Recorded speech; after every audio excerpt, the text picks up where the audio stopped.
أنكات لك نفسي بالمهر المعين وصدق المعلوم قبلت نكاها لنفسي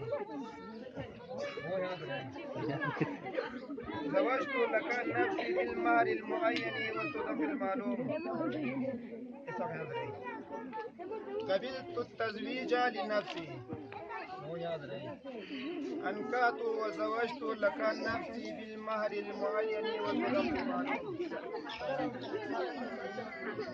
قبلت النكاح لنفسي وتزويج لنفسي أعوذ بالله من الشيطان الرجيم فانكحوا ما طاب لكم من النساء مثنى وثلاث ورباع وقال رسول الله عليه الصلاة والسلام النكاح من سنة فمن رغب عن سنتي فليس مني الخاطب راغب والمخطوبة مرغوبة والمهر على ما تراضيا. أقول قولي هذا وأستغفر الله لي